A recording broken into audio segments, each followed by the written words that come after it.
Sige po, tayo po ay tumayo na. Magsisimula na tayo. Hallelujah.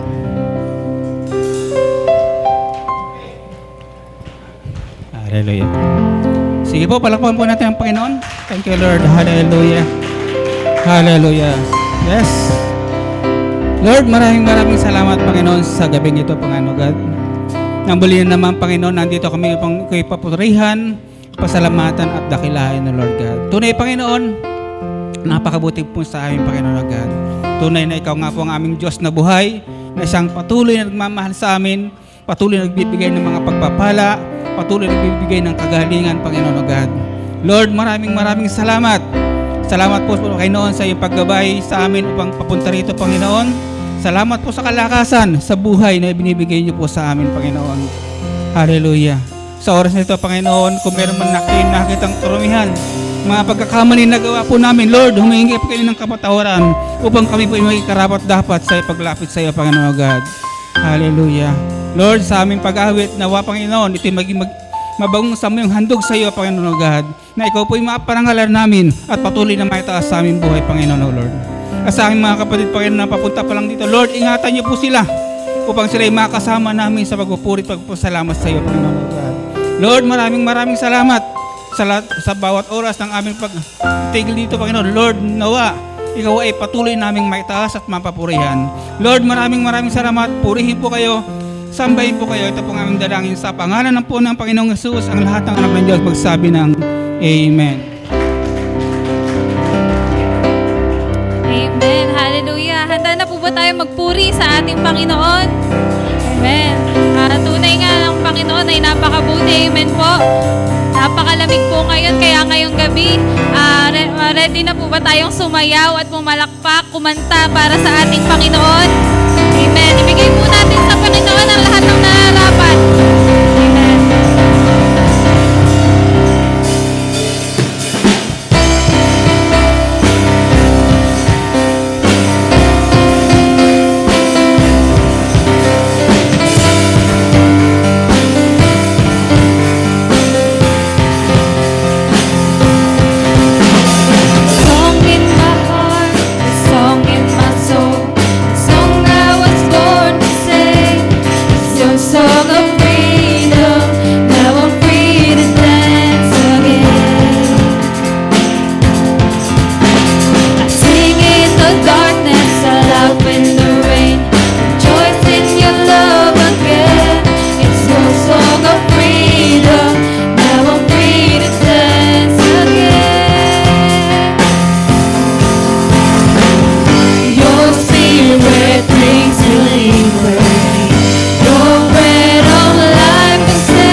Hallelujah, Jesus. Tunay nga, Panginoon, napakabuti mo sa aming mga buhay. Maraming salamat po, Panginoon, sa iyong pagmamahal sa amin, Lord. Lord, alam namin, Panginoon, na hindi mo kami iiwan. Na sa tuwing kami natatakot, Panginoon, sa piling mo, Panginoon, kami ay panatag. Hallelujah, Jesus.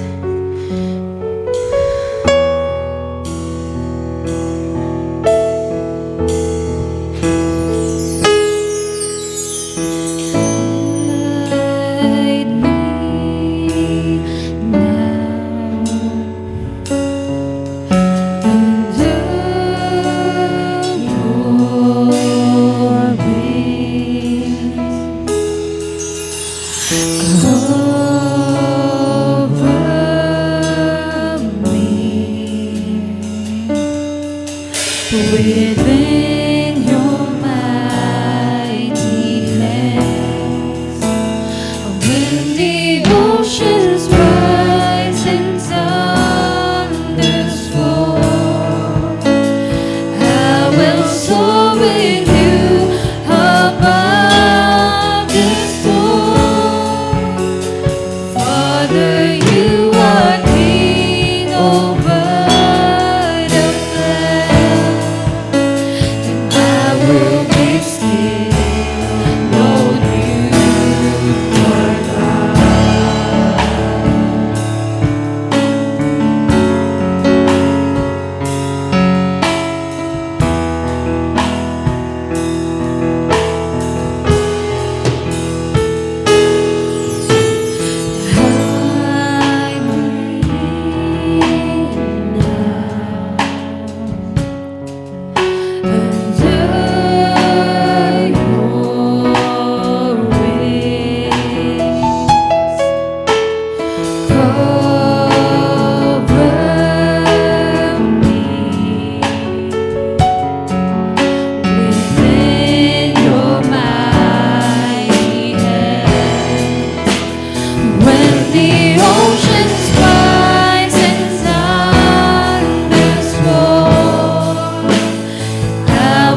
salamat po, Panginoon, sa iyong habag, Panginoon. Maraming salamat po, Panginoon, sa mercy, Panginoon, na pinagkakaloob mo po sa amin.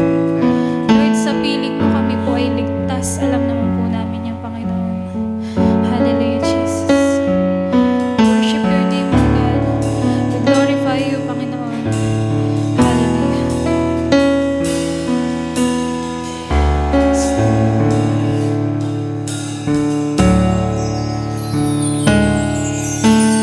Under your grace, your mercy amazes me.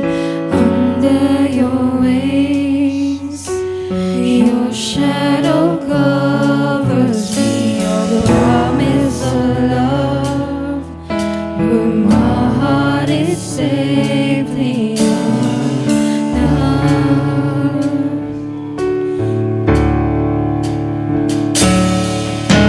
Speak to me, Lord. Your servant is listening over the noise. I hear you whispering, my hope is gone, and my heart is safely undone.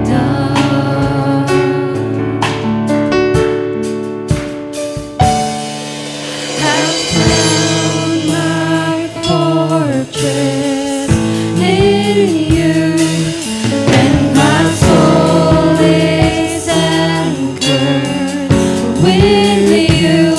My resting place is in your name. Have found my fortress in you, and my soul is anchored with you. My resting place is in your name, forever safe.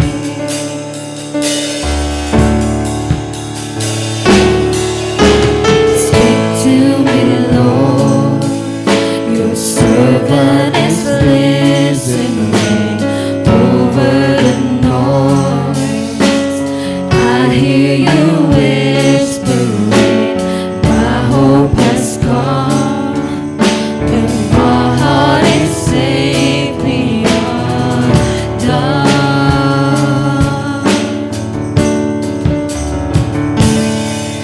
I found my fortress in you, and my soul is anchored with you. My resting place is in your name. I found my fortress in you, and my soul is anchored with you.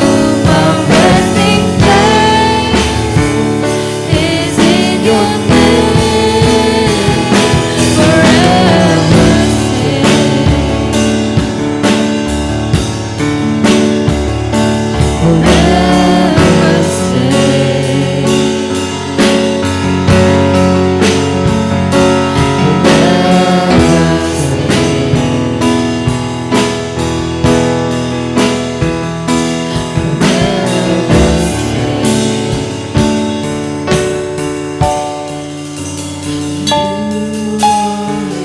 never far away, always reaching out to save my weakness, covered by your strength, and I am found forever safe. You are never far away, always reaching out to save my weakness, covered by your strength,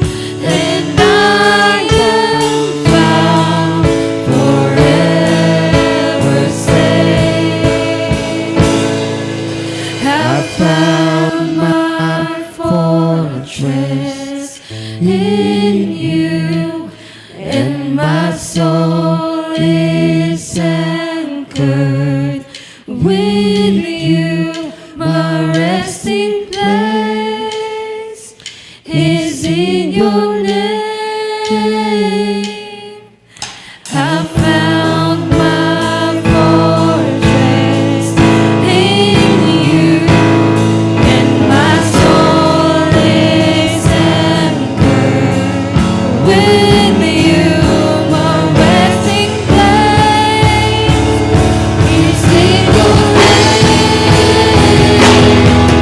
I found my fortress in you, and my soul is anchored with you. My resting place is in your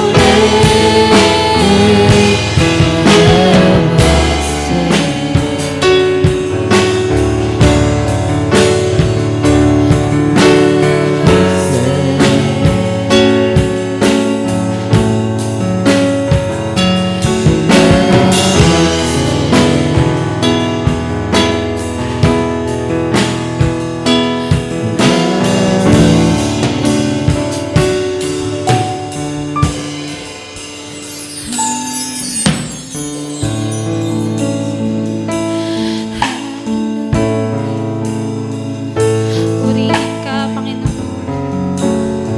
Pinupuri ka namin, Panginoon. Sinasamba ka namin ngayong gabi, Panginoon. Lord God, presensya mo nga po, Panginoon, ang dumaloy sa simbahang ito. Lord, hipuin mo po ang aming mga puso, Panginoon. And i-open mo po ang aming mga isip, Panginoon, para sa pag-aaralan namin ngayong gabi, Panginoon.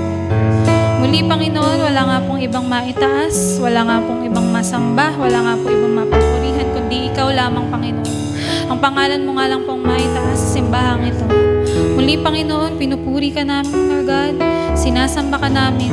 In Jesus' name. Amen. Amen.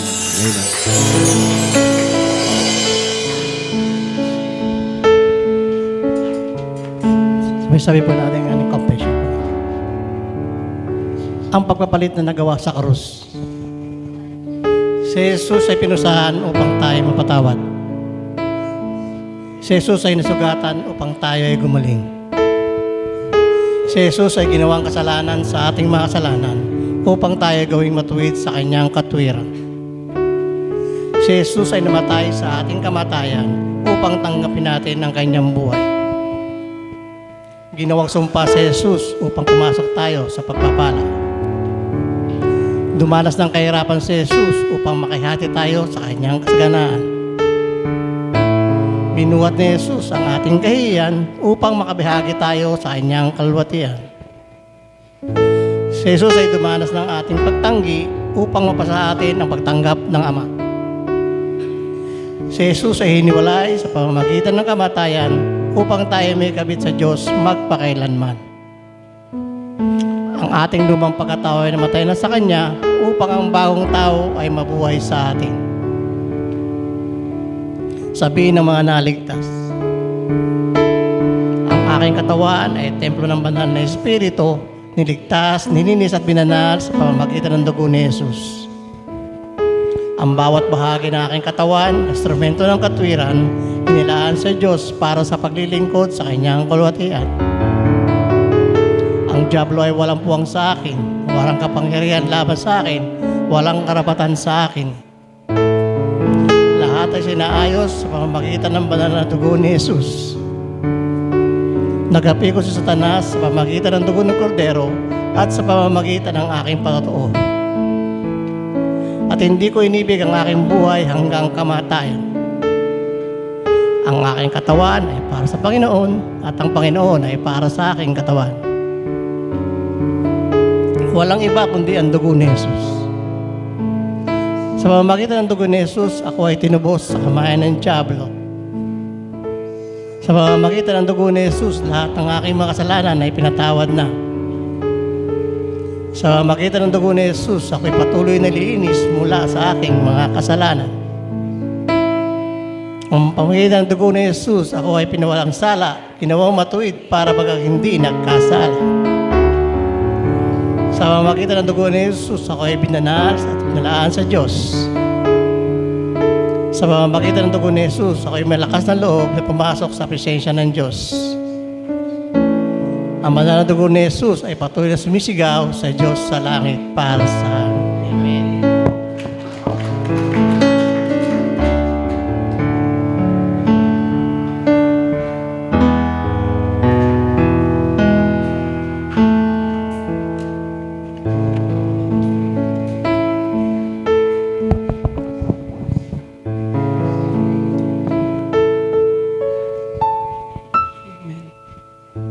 Hallelujah.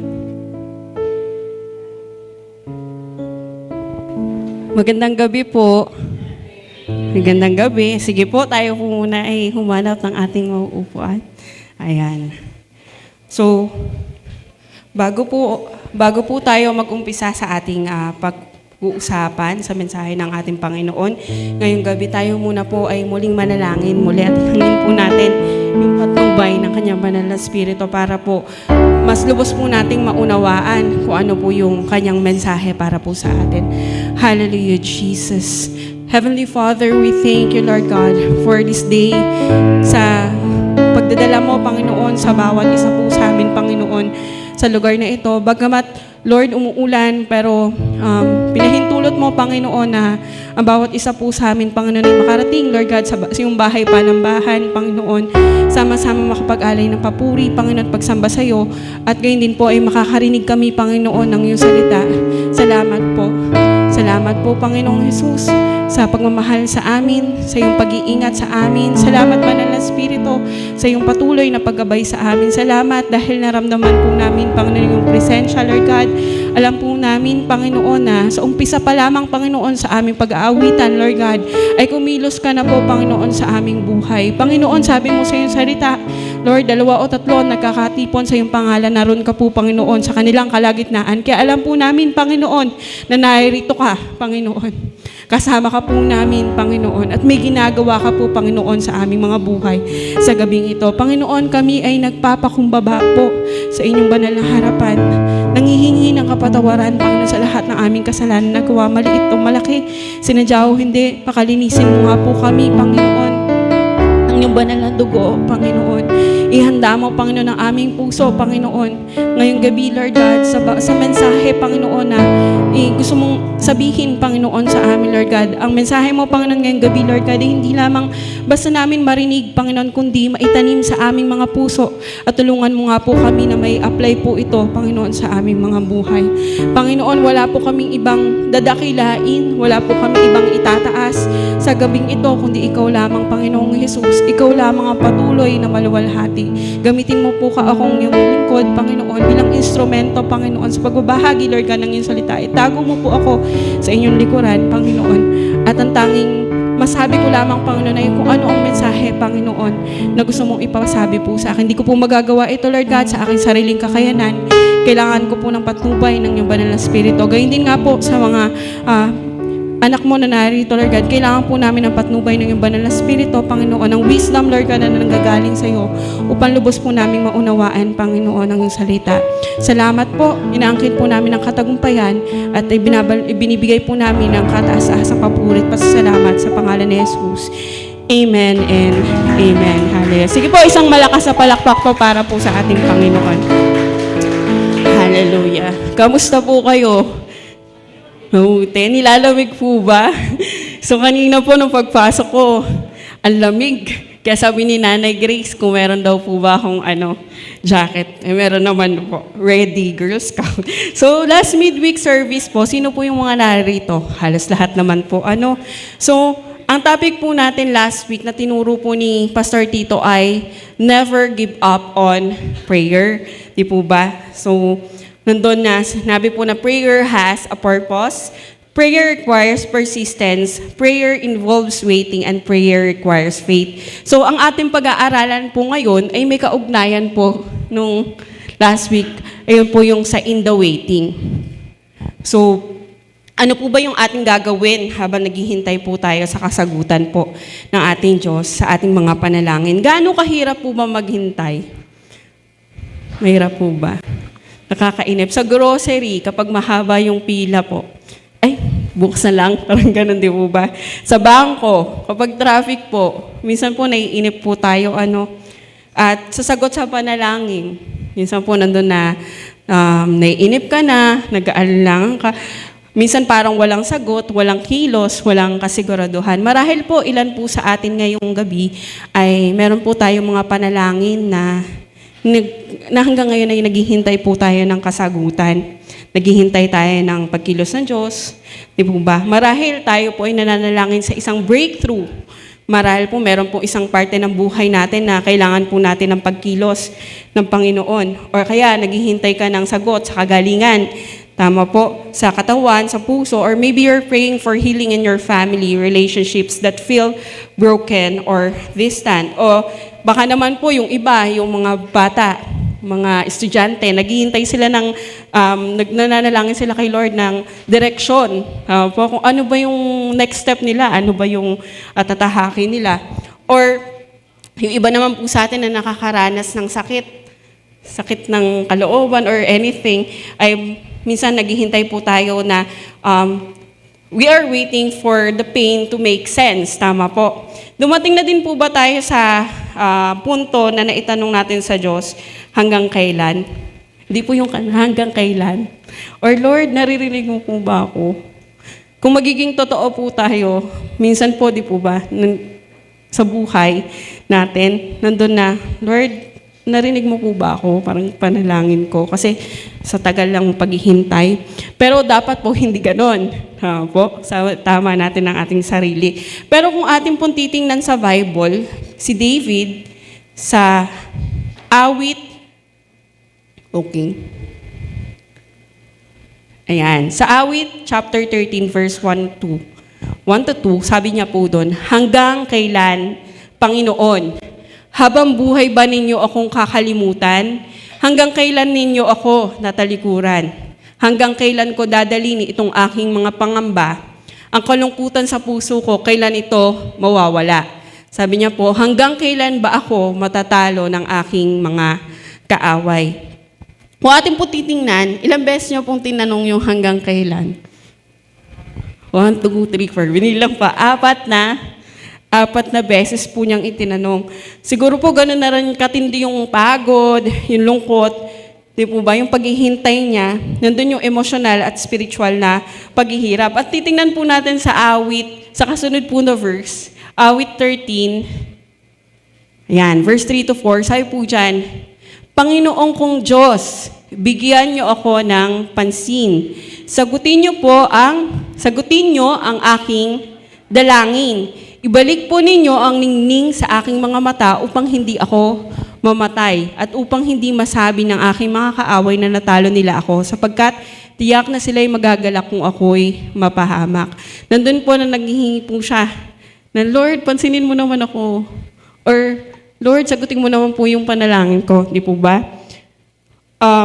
Iyan po ay panalangin ng isang taong nasa bingit ng panghina. Nakaramdam siya ng panghina. Ngunit hindi nawawala yung tiwala niya sa Diyos. Gayunpaman po, lumalapit pa rin po siya sa Panginoon kahit po ganun yung kanyang nararamdaman.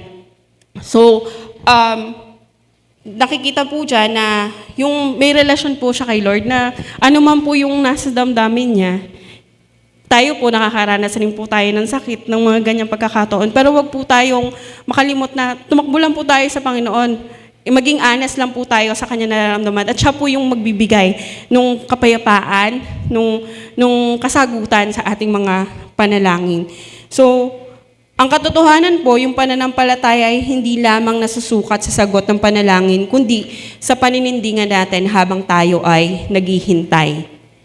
So, paano tayo mananatili pong matatag kung hindi malinaw yung lahat at kung paanong natin mararanasan yung kapayapaan, layunin at kagalakan sa gitna ng katahimikan. Okay po. Yun.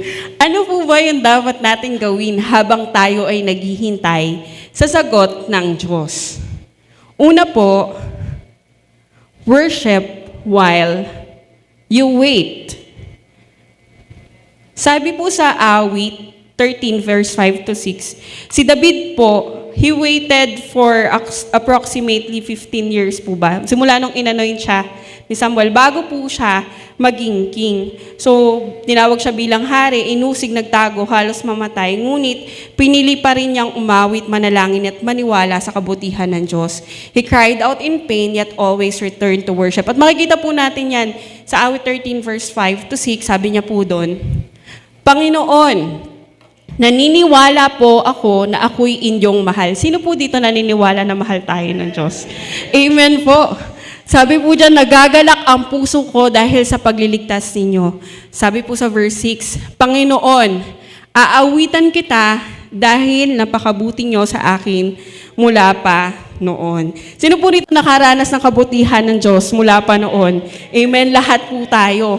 Amen. Hallelujah. Sabi po sa awit 13, kung ating pong titingnan yung binasa po natin kanina, sa unang verse, ano pong sabi niya? Hanggang kailan? Hanggang kailan? Pero sa bandang dulo, ang sabi niya po, aawitan pa rin kita. So, laging bumabalik yung pag-asa sa Diyos. So, tinuruan po tayo, dyan po, makukuha po nating lesson is to worship in honesty even when we don't understand God's timing. Kasi yung pag-worship po natin, ito po ay pagpapakita ng tiwala sa Panginoon. At kapag nag-worship po tayo, hinahayaan po nating magsalita yung pananampalataya natin kaysa dun sa emosyon po natin. Amen. So, minsan kasi parang ang tindi ng emosyon mo. Sasabi mo yon. Pero, let's remind ourselves na the Lord is good kahit ano pa po yung sitwasyon po natin. Amen. So worship is a declaration that God, you are still good even when life is not. Amen. So hindi naman po nagbabago ang Diyos. Amen. So it reminds our heart na mabuti ang Diyos kahit na hindi pa po natin nakukuha yung sagot sa ating mga panalangin. At kapag po tayo ay nag-worship, it trains our spirit to focus on who God is, not just what He gives. Tama po? Kasi kapag yung focus po natin nandun sa problema, at kung ano yung what God has given and not given to us, ano pong nangyayari? Nandun na ma-frustrate tayo, magiging bitter tayo, magre-reklamo tayo, tama po? Pero kapag nandun na nag-focus tayo kung sino talaga ang Panginoon sa karakter niya, hindi sa kung ano nakukuha po natin sa Kanya, nandun na patuloy po tayong sasamba sa Kanya. Kasi kilala po natin yung Diyos na sinasamba po natin. Tama po. So, yun po yung pagpapahayag na, Lord, hindi ko po alam kailan, pero alam kong tapat ka, kaya patuloy po akong sasamba sa iyo.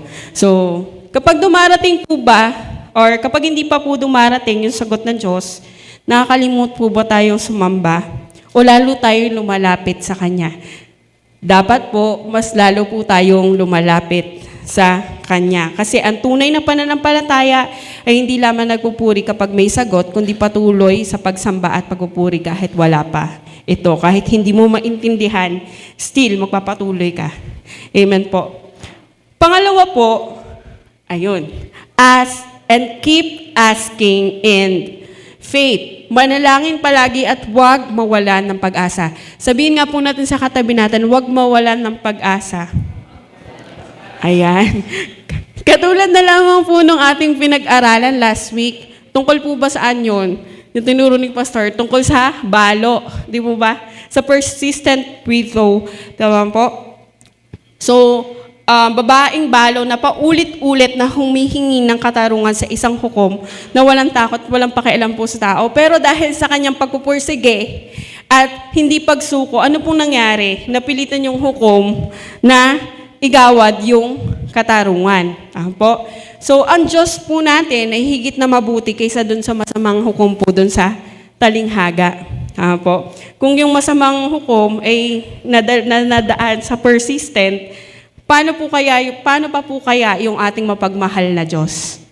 Amen. Yung ating mapagmahal na Ama. Kung nakita niya tayo na patuloy tayo sa panalangin, ay yung anak ko na to. Hindi tumitigil sa panalangin eh. Ibibigay ko na yung sagot. Amen po. So, sabi po sa Mateo chapter 7, verse 7 to 11. Ayan. Sabi po, humingi kayo at kayo'y bibigyan. Humanap kayo at kayo'y makakatagpo. Kumatok kayo at kayo'y pagbubuksan. Sapagkat ang bawat humihingi ay tatanggap, ang bawat humahanap ay makakatagpo, at ang bawat kumakatok ay pagbubuksan. Okay po? Sunod. Ayan. Bibigyan ba ninyo ng bato ang inyong anak kapag siya'y humihingi ng tinapay? Bibigyan niyo po ba ng bato? Bibigyan ba ninyo ng ahas kapag siya'y humihingi ng isda? Kung kayong masasama ay marunong magbigay ng mabubuting bagay sa inyong mga anak, gaano pa kaya ang inyong ama na nasa langit? Bibigyan niya ng mabubuting bagay ang sinumang humihingi sa Kanya. So, salamat po sa Panginoon. Tunay nga na napakabuti nga. So, manalangin po tayo palagi. Huwag po tayong mawalan ng pag-asa. At paulit-ulit po tayong manalangin. Hindi dahil makulit tayo, kundi dahil may tiwala tayo sa ating Diyos. Na ang ating Diyos ay Diyos na tumutugon po sa ating mga panalangin. At anuman po yung pinapanalangin natin na hinihintay, yun po ay pagkakaloob niya sa kanyang, sabi, takdang panahon. Okay po. Next po. Immerse yourself in God's Word.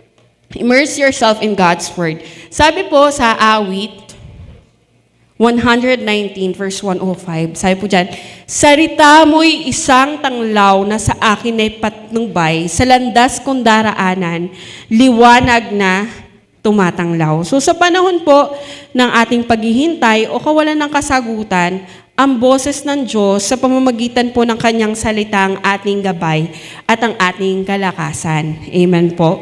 Kaya kung wala po tayong pinanghahawakan na salita ng Panginoon, madali po tayong manghina. Madali po tayong sumuko. Tama po ba?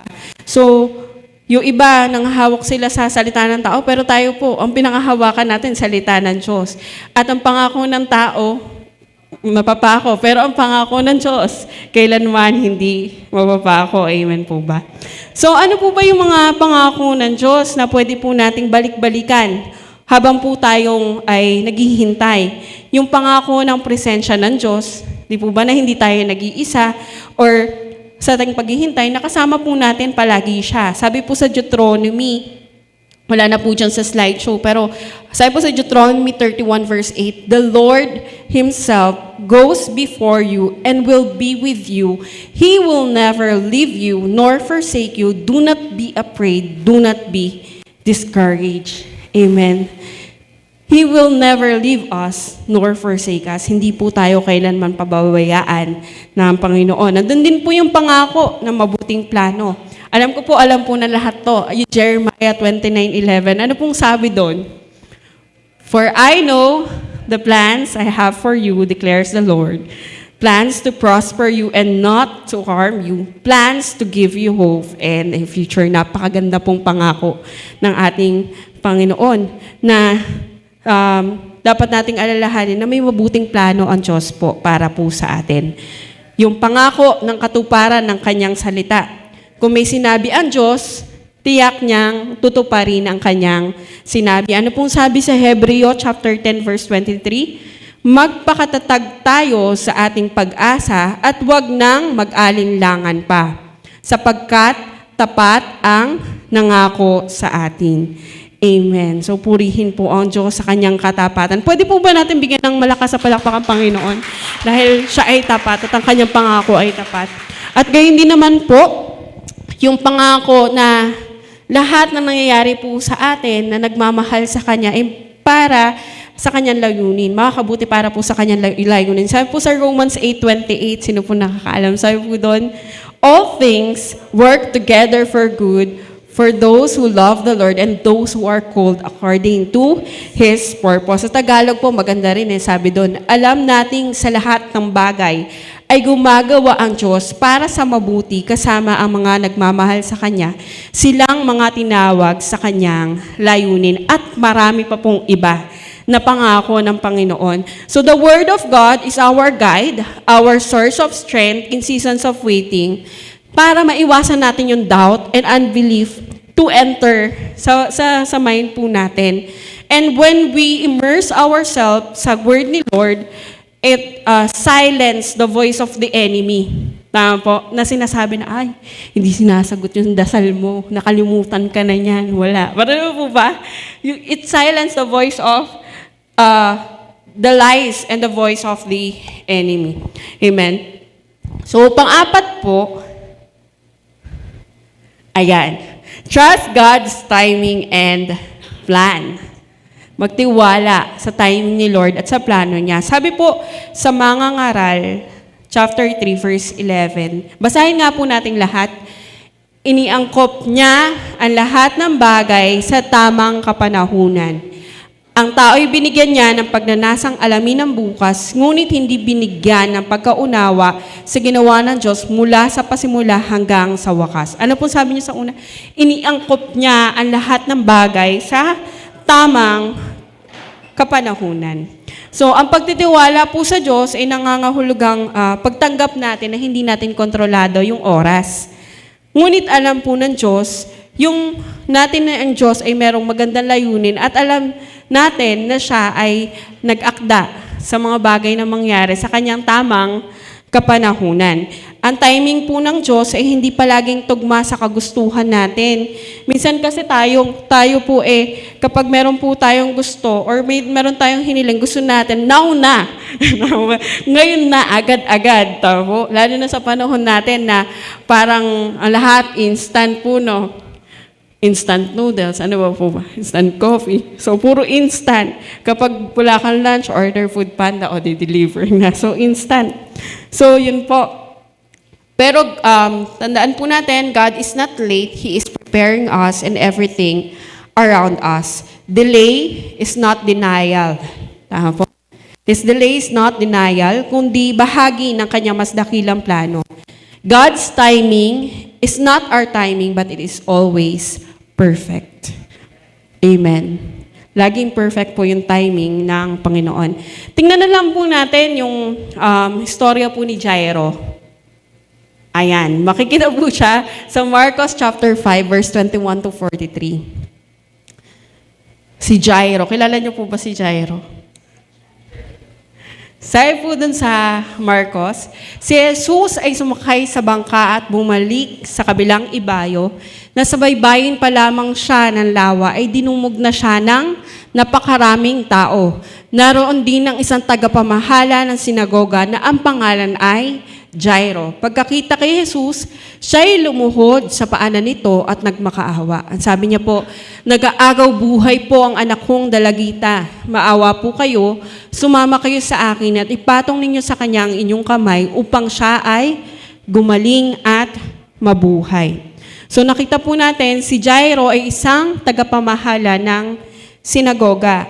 So may posisyon, nirerespeto po sa lipunan. Ibig sabihin po, sanay siya na pinapakinggan siya, sinusunod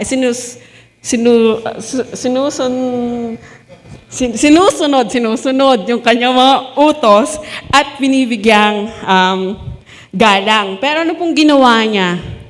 Di mo ba? Hindi niya ginamit yung kanyang posisyon, hindi niya ipinilit yung kanyang ranggo, bagkus lumuhod siya at nagmakaawa kay Jesus. At nung siya ay lumapit, meron po siyang pananampalataya. Na po, hindi po siya nagdalawang isip. Naniwala po siya na kung ipatong ni Jesus ang kamay sa kanyang anak, ito ay gagaling at mabubuhay. At ang nangyari po, sumama po si Jesus sa kanya.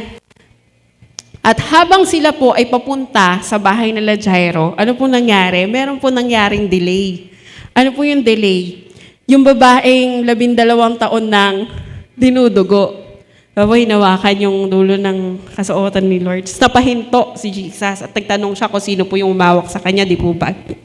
So, nahinto yung biyahe. Kung kayo po si Jairo, ano po yung mararamdaman nyo? Na nag-aagaw buhay po yung anak nyo, tapos bigla nahinto. Parang sabihin natin, Panginoon, di ba ako yung unang lumapit? Panginoon, kado ba? tara na po, parang ganon. Or, Panginoon, bakit naunang masagot yung sa Kanya? Maari pong itanong, di po ba? At sabi po doon, sa Mark 5:35, makita po natin, dumating yung masamang balita. Sabi po doon, habang nagsasalita pa si Jesus, may ilang taong dumating mula sa bahay ni Jairo. Sabi po doon, patay na po ang inyong anak, huwag na po ninyong abalahin ang guro, sabi nila. So, sa pagkakataon pong ito, pwede na pong sumuko or mawala ng pag-asa si Jairo. Tama po. Pero ang sabi po ng Panginoong Jesus sa kasunod na verse, ngunit na marinig ito ni Jesus, sinabi niya kay Jairo, ano po sabi? Huwag kang matakot, manampalataya ka lamang. Nagpatuloy po si Jairo sa paglakad kasama si Jesus. At kung atin pong babasahin yung istorya, pinakita ni Jesus na kahit huli na sa mga mata ng tao, kailanman hindi po huli sa Kanya. Pumunta po sila sa bahay, di po ba? At sabi niya, Talita kum. So, binuhay muli ni Jesus ang batang babae. Ano po yung lesson na makukuha po natin dito? Yung paghihintay po ni Jairo, sinabayan niya ng pananampalataya. Hindi siya umalis, hindi siya sumuko. Na minsan, yung sagot ng Diyos, nadidelay, pero hindi ibig sabihin nun, nakalimot na po siya. At hindi dahil nakita natin na mas unang nabigyan ng kasagutan, yung isa, ay nakalimutan niya na po tayo. Kundi dahil may mas dakila po siyang plano kaysa sa hinihiling natin. So, si Jairo, ang hiniling niya po ay pagpapagaling sa kanyang anak. Pero ang binigay po ay himala ng pagkabuhay. Kung sinagot po ni Jesus kaagad yung sitwasyon ni Jairo sa paraan na gusto niya, hindi niya sana nakita kung gaano mas higit na kapangyarihan ng Diyos. So, amen. So, ang ating pananampalataya isn't tested when prayers are answered instantly. It's tested when we must wait. So, kapag tila po natatagalan yung sagot, huwag po nating akalain na tumigil na po yung Diyos. Amen. So, He is working in our waiting. He is working. He is always working. Baka naman po tinuturuan niya na tayo ay maghintay para sa mas malalim at nahimala. Tama po? At ang paghihintay na may pananampalataya nagre-resulta po ng mas malalim na tiwala at mas malalim na relasyon sa Panginoon. Amen. So, tanong po dito, may mga panalangin po ba tayo na binitawan na kasi matagal na tayo naghihintay? Na sobrang tagal na natin pinapanalangin. Ngayon ko ng panalangin. Meron po bang ganon? Pero katulad po ni Jairo, handa po ba tayong manalig at maghintay sa sagot ng Diyos? Amen. So, dito ko po tatapusin sa personal testimony ko po. Kami po ni Joshua ay matagal na nananalangin na magkaroon ng anak. Tama po. At itong bahagi po ng buhay ko na to